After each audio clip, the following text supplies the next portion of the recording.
Muluyo sa Western Visayas, bangod wala sang kumpirmado nga kaso sang novel coronavirus sa Region 6. Sunod kay Dr. Mary Jane Juanico, ang head sa Infectious Disease Section sang Department of Health Region 6, magapabilin lang nga kalmado apang mabinantayon ang publiko. Pasiguro ni Juanico nga mas gina-intensify pa sang DOH ay ila pagbantay agud hindi na maglaptap ang virus, ilabi na nga may isa ka kaso na sang coronavirus sa Pilipinas nga ginkumpirmar sang DOH. Padayon man sila nga nagapakigangot sa Bureau of Quarantine, isa man sa nagapanguna nga ahensya nga nagabantay sa mga virus.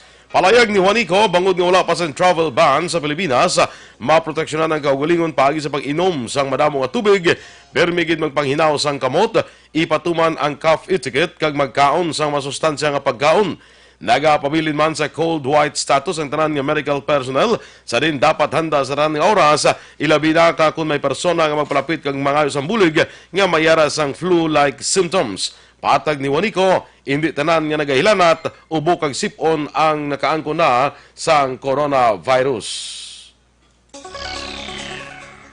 Ginabisuhan ni Dr. Arnold Tumimbang, Provincial Health Officer, ang Negrense nga hindi magkabalaka bangod wala sang kumpirmado nga kaso sang novel coronavirus sa probinsya, kagula man sila sang may ginamonitor. Suno kay Tumimbang, nagapatigayon lang sila sang maid-id nga monitoring sa boundaries sang Occidental kag Oriental bago na ibaluan nga ang 38 anyos nga babae nga Chinese nga nagpositibo sa nCoV ang gindeklararo kon ginaligar nakakadto sa probinsya sang Cebu kag sa syudad sang Dumaguete, Negros Oriental.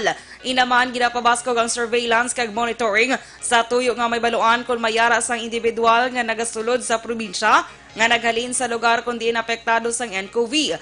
Natala na subong nga adlaw magasapol ang mga medical personnel sang DOH Region 6 agud makaplano kag makahatag sang nagkrainla nga rekomendasyon agud mapabaskog pa kag masiguro nga hindi makasulod sa Western Visayas ang mga sahi sang virus. Naibaloan suno kay Tumimbang ang nCoV ang naghalin sa sapat kag na-transmit sa tawo.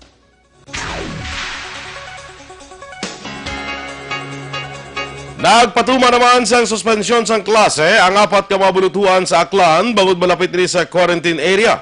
Sunod kay Jocelyn Solana, Assistant Regional Director sang Department of Education Region 6, ini nga may eskulahan mo ang Regional Science High School, Busanong Old Batio Sur Elementary School, St. Gabriel College, kag Stranglo Center for Academic and Arts.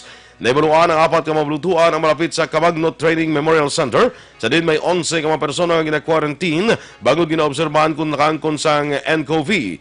Palayag ni Solana, ginadumulian sa mga estudyante ang pangamusta gamit ang kamot o kanang sa isang pagkaptanay isang kamot. Ginainggan ni man ni Solana nga maghugas ang kamot kag hindi pangilipatan ang mga health habits. Duga pa ni Solana nga magpatigayon sila sang information drive sa kada eskulahan angot sa coronavirus kag kung paano ini malakawan para may buluan kag mangin aware ang mga estudyante. Ginapangabay man ni Solana nga mag-isa ang tanan sa pagpangamuyo nga hindi makasulod sa Region 6 ang nCoV kag hindi na maglapta pa. Sa dugang balita lokal, naglabot sa 200,000 pesos nga balor sa ginapatihan shabu ang nakumpiskar sa 3 ka street level target sa ginpatiganya bypass operation sang Silay PNP sa Antonio Luna, Barangay Mambulak, syudad sang Silay nagligad nga adlaw. Ang mga nagkaladakpan ng ginkilalang nga Sanday Raymond Alimuot, Jelouie Ortiga kag Sunny Silva, tanan nagapuyo sa syudad sang Silay. Sunod kay Police Major Rolly Pondevilla, ang herpe sang Silay PNP, padayon pa ang ilang investigasyon sa 3 agud hibaluon kung di nila ginakuha ang supplies ng illegal nga droga. Magluwas sa 200,000 o kung 210,000 pesos nga shabu na kumpiskar man ang mga drug paraphernalia, 3,500 pesos nga buy-bust money. Ginaprepara na sa kapulisan ang pagpasaka sa kaso batok sa 3 ka mga sospetsado. Patay naman ang nagamaneho sa motorsiklo sang nabungguan sang isa ka van sa National Highway, Barangay 2, Banwasang Pontevedra, mga lasot sang tagna kahapon sa aga. Ang napatay, ginkilala kay Joer Garina, legal sa Pangidaron, kag pumuluyo sa Barangay Miranda, Banwasang Pontevedra. Samta nagamaneho naman sang van, ginkilala kay Stephen Ray Saison, 44 anyos, kag pumuluyo naman sa syudad sa Sipalay. Sunod kay Captain Arjan Darrell Nigos, ang hepe sa Pontevedra PNP, isa ka direksyon lang ang ginausoy sa 2 kasalakyan. Apan sa aligasyon sa driver sang van, hinali lang nagpatunga ang motorsiklo, rason nga nabungguan niya ini. nakaangkon sa malubha nga kapilasan si Garina rason sa iyas ni kamatayon. Sa karon yara pa sa kustodiya sang Pontevedra PNP and driver samtang ginahulat ang desisyon sang pamilya sang napatay. Nag-abot na ang 816 ka personnel halin sa Police Regional Office 6 Negros Occidental Police Office o kon Provincial Police Office, Regional Public Safety Battalion, Bacolod City Police Office, 79th IB sang Philippine Army, BJMP, PCG, BFP, CDRMO, kag Force Multiplier nga magabantay sa Bacolodiat Festival. Hapon sa Enero 30, ginpatigayon ang send-off ceremony sa Bacolod City Police Office Headquarters sa pagpamuno ni Bacolod City Police Office Director Colonel Henry Binyas. Sunod kay Binyas, igadestino ang mga ini sa Dalan Lacson kag New Government Center nga venue sang Kiwatan. Tinguan ni Binyas nga maging zero crime ang pagsaulog sang kapiyastahan kag wala sang major incident nga matabo kaangay sang Maskara Festival. Magapatigan sang checkpoint operations ang mga police stations bilang kabakin sang ila security measures. Nanawagan si Binyas sa publiko nga maging security conscious agon hindi maging biktima sa makawatan sa tion sang selebrasyon. Samtang gindesirmahan kagyara sa floating status si Police Corporal Romnick Ace Pacificar samtang nagapanahon pang investigasyon sa kaso sa magpanglutang sa 3 katao tirik ng tuig sa banwa sang Hinigaran kag Pontevedra. Suno kay NOCPO Director Corpo Police Colonel Romeo Balaros, palayon ng pag-report ni Pacificar bilang pulis apang inaingyara lamang sa holding center sang NOCPO. Duha man ni Balaros, gilayon nga kapiyansa sang 72,000 pesos si Pacificar sa kaso nga frustrated homicide. Ang kaso kriminal yaran sa korte, kag ginahikutan man ang pag-imbestigar sa Provincial Internal Affairs Service sa kaso nga administratibo. Sa balumduman, nalutangan sa ni Pacificar sanday Gian Marbaya, Aldwin Provido kag Billy Mindanao. Angot sila nagpanumdum si Balero sa mga kapulisan nga siguraduhon nga ang responsable pag-uyat sang ila nga mga armas lutang. Nagapati si September 21 Movement Secretary General Felipe Epehelie nga gin-renew sang militarang estilo sang pagpangguba batok sa mga progresibo nga grupo matapos naglapta sa merkado kag iban pa nga mga pampubliko nga lugar sa syudad sang Kabankalan ang mga balasahon nga nagaguba sa mga progressive party list bilang mga miyembro sang komunistang hubon. Suro kay Helye, pila ka malaragway sa mga lideres sang progresibo nga grupo o kon progresibo ang grupo ang naglapta man sadto sa pampubliko nga lugar sa Southern Negros. Apang karon ginabag-o naman sa mga militar ila estilo matapos ginragtag ang party list kaangay sang bayan, Gabriela Women's Party List, Act Kabataan Party List kag iban pa. Nagapapiman si Helye nga mga miyembro sang Philippine Army ang nagapalapta sa mga balasahon agod pakalainon paipuson kag guban ang ila grupo sa mga pumuluyo.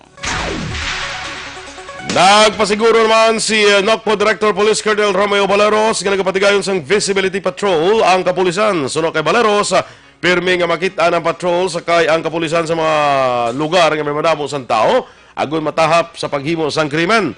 Nagapati ang Provincial Director nga nagjutay ginman ang krimen bagod sa paglibot sa patrol kag ang padayon nga pagpanakop sa mga drug personalities nga posible amo man nagahimo sang mga krimen.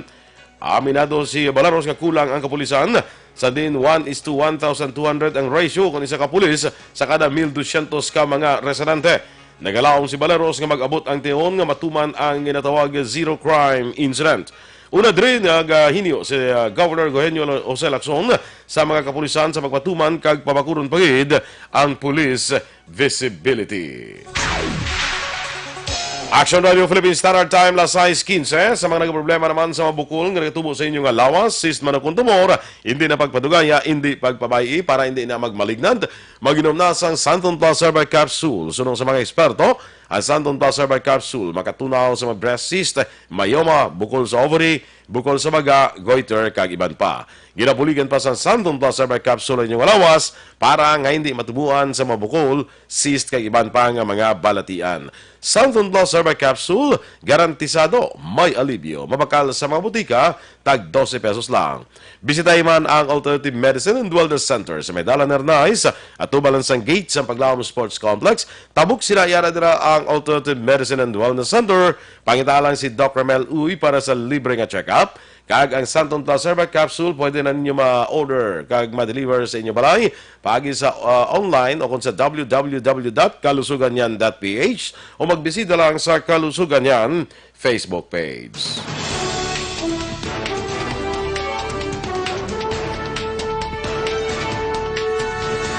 Pinakaunang kaso sang novel coronavirus sa Pilipinas sa ginkumpirmar sang DOH.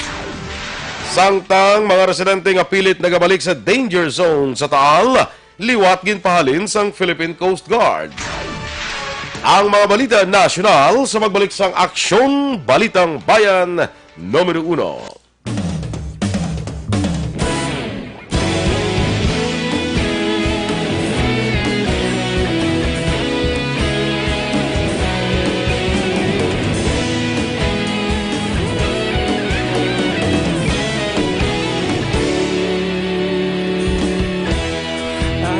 Simbanwa, mabugnaw na hangin nagadapyan na. Ikaw nang ginapamatian namon ginasandigan. Tingog sang probinsya, kamatuuran ginapalap na. Minsay nga may dala, paglaom kag kasanat. Tinuig na nagligan, ikaw gihapon ang ako nga istasyon. Sa pagbudlak sang adlaw, sa pagtuhaw sang biton. Mga balita nga dala inspirasyon.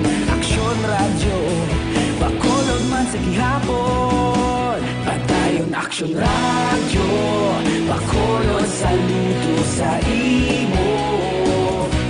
Patayon aksyon radyo, salamat sa pagserbisyo.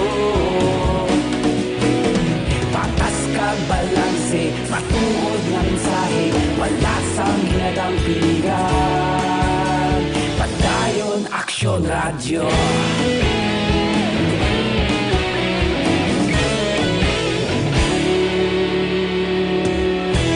Magkulon nun kag Negrosanon, inyong pamatian. Stasyon nga nagapalaplag sang kamatuuran. Mabakod nga prinsipyo, reporter handa sa serbisyo. Kahapon, karon kag sa gihapon, kita magapadayon. Tinuig na nagligan, ikaw gihapon ang ako nga istasyon. Sa pagbutlak sang adlaw, sa pagtuhaw sang biton. Mga balita na may dala inspirasyon. Aksyon radyo, bakolon man sa gihapon. Padayon Aksyon radyo, bakolon saludo sa imo. Padayon Aksyon radyo, salamat sa pagserbisyo. Patas kag balanse, matuod na mensahe, wala sa ginadampingan. Padayon Aksyon Radyo. Una sa balita, una sa aksyon, sa Bacolod Aksyon Radio. Una sa balita, una sa aksyon, sa Bacolod Aksyon Radio. Kita ulog na ngay, sa bisan anong kalintangan. Responsable na pagbalita, pagdayon na ipalangan. Malasig pero sigurado, aksyon na may daya pagpalanggan.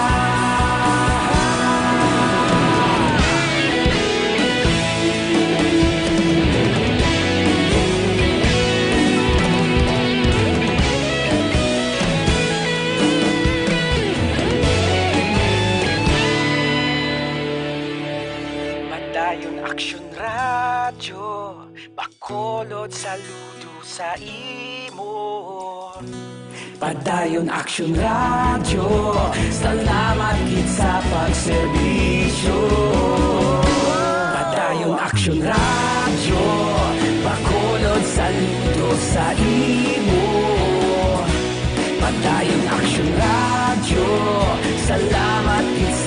serbisyo. Patas kag balanse, matuod nga mensahe, wala sang ginagampikan.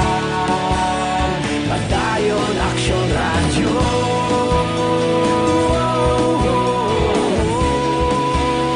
Padayon Aksyon Radyo.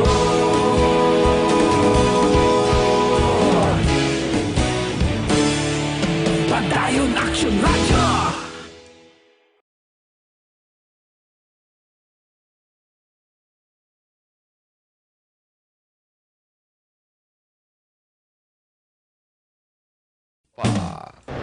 Aksyon! Balitang Bayan, numero 1.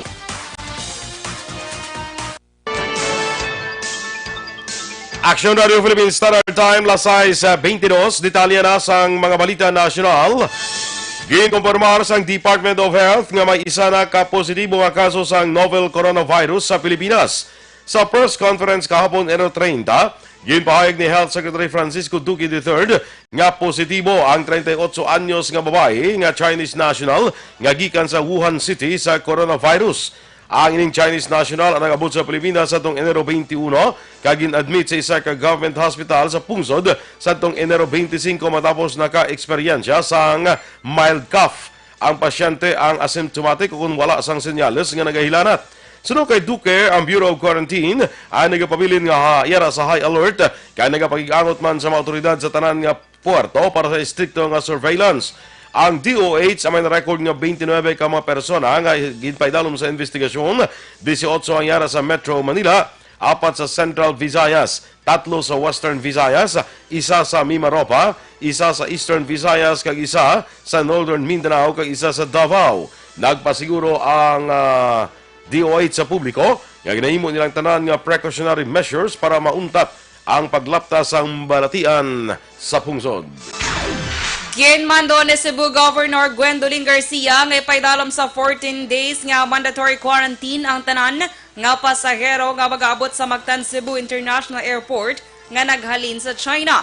Ini matapos ginkumpirmar sa Department of Health ang unang nga kaso sa 2019 novel coronavirus sa Pilipinas. Sakop sini nga ang pasahero nga may connecting flights gikan sa China, Hong Kong kag Macau. Sulod kay Garcia, 3 ka health facilities ang ginaprepara para sa patigayon ng quarantine period kag posible makaakomodar sang 250 ka mga tawo. Ginsuwestiyon naman ni Marikina Representative Bayani Fernando nga baguhon ang naandan nga pamaagi sang greetings o kung pagtamyaw kasunod sa ginakabalakan nga paglaptas ang balatian nga novel coronavirus. Sa House Bill 921 nga ginfile sang kongresista, sa baylo nga shake hands, ilisa na ang pagtamyaw sa Pilipino. Sa rin ibutang ang natuo nga kamot sa dugan, magduko ka mo paghambal sang greetings o kung panamyaw. Suno kay Fernando, base sa mapagtuon sa mga yara sa medical profession, mas madasig nga makalaton ang balatian sa pagkumusta sa kamot. Suno pa sa kongresista, ang bagong greeting gesture ang nagkakahulugan sa good faith nga naghalin sa tagipusoon kag respeto. Sa idalong sa mga hagna, ginmanduan ang Philippine Information Agency para manguna sa pagtudlo sa bagong pagtamyaw sa tanan nga mga ahensya kag talatapan sang gobyerno.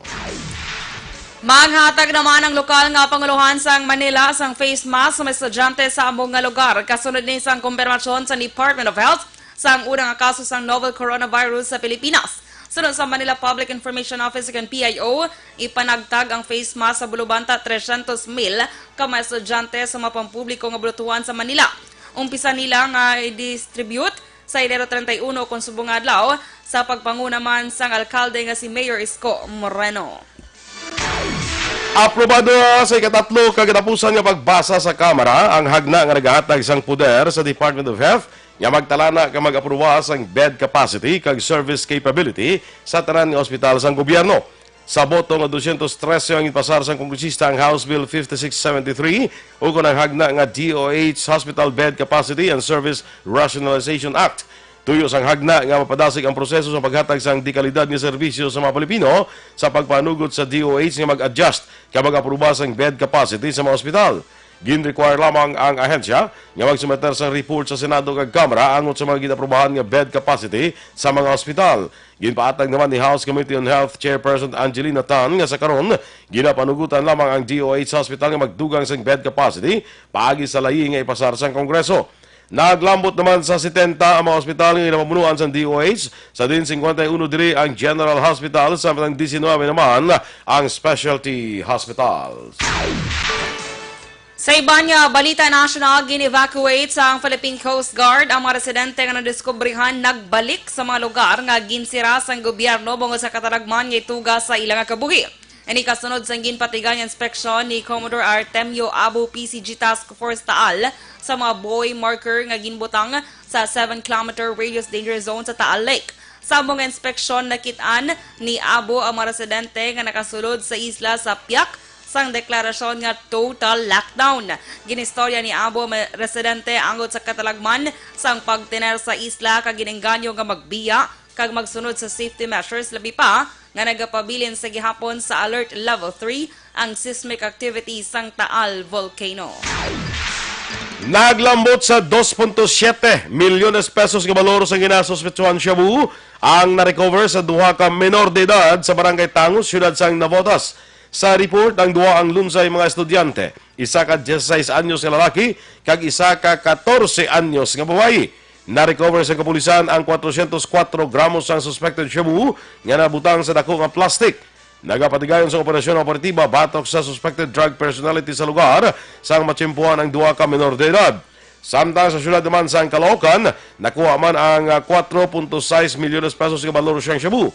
Ang droga nakuha gikan sa isa ka 23 anyos ang kilala kay Umay Resultan, residente sa barangay 188 Tala. Sa katapusan nga balita national, nagpaandam ang Department of Justice sa mga opisyal kag empleyado sang Bureau of Corrections nga himuon ang ilang nga trabaho. Ini kasunod sang desisyon sa Office of the Ombudsman batok sa ginalegar 3 ka mga opisyal sang Bucor nga imbolbado sa bribery o kon pagbaton sang suhol gikan sa mahimata sa ilang mga person deprived of liberty sa Bilibid. Sunod kay Justice Secretary Menardo Guevara, naghatag na siya sa instruction sa pamunuan sang Bucor para gilayon mapatuman ang penalidad sang Office of the Ombudsman nga pasakan sa kasong 3 ka mga opisyal nga ginatulo nagabaton sang suhol kabaylo sang paghilaway sang PDL. Una na ginmando sang Ombudsman nga makasuhan Sanday Ramoncito Roque, officer in charge sang documents and processing sang Bucor, Senior Inspector Maria Belinda Bansil, kag Corrections Officer Veronica Bunyo sa Muntinlupa Regional Trial Court. Ang nasambit nga mga opisyal sang Bucor ang pasakaan sa kaso nga direct bribery kag graft bangod sa ginalegar pagbaton sa mainisang 50,000 pesos nga suhol gikan kay Yolanda Camilon sa baylyo sang kilwayan sa iya partner pagi sa Good Conduct Time Allowance Law. Aksyon na Philippine Standard Time na size 29. Sa ato naman nga mag-aksyon nga problema sa allergies, ang Mighty C, ang alkaline nga vitamin C, may mataas ning antihistamine properties, ginapanubo ang histamine level sa imong lawas para makontrol ang allergies. Sa mga pilas yan kadugay mag-ayo, magkatong-katong sa inyong apanit, mag-Mighty C na ang alkaline nga vitamin C. Marami ini sa tanan nga sa isang skin diseases. Para sa mas epektibo nga kombinasyon, mag-inom sang Mighty C kag Santon Plus Herbal Capsule kag pwede rin ini ma-deliver sa inyo balay pagi sa pag-order online sa www.kalusuganyan.ph o magbisita lang sa Kalusuganyan Facebook page. Inyong ipapatihan natin mga balita diri sa Aksyon, Balitang Bayan numero 1. Standby na sa Action Report, second portion. Upod ka Aksyon, Fred Salanga. Balikay kita sa Action Balita Morning Edition. Upod ka sa inyo News Team. Aksyon Dorel Kabat. Kag-Action Boy Duran. Una sa balita, una sa Aksyon. Sa Bacolod Aksyon Radio.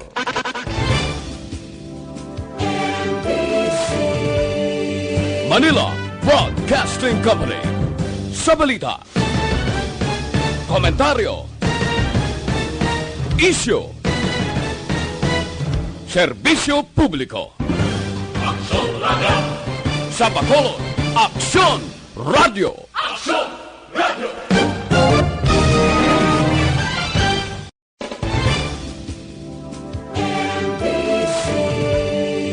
Manila Broadcasting Company. Sa balita, Komentaryo. Issue.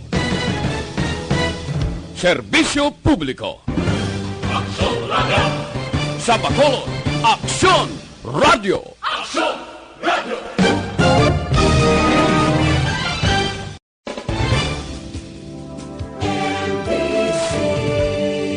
Manila Broadcasting Company. Sa balita. Komentaryo. Issue. Serbisyo publiko. Sa Bacolod,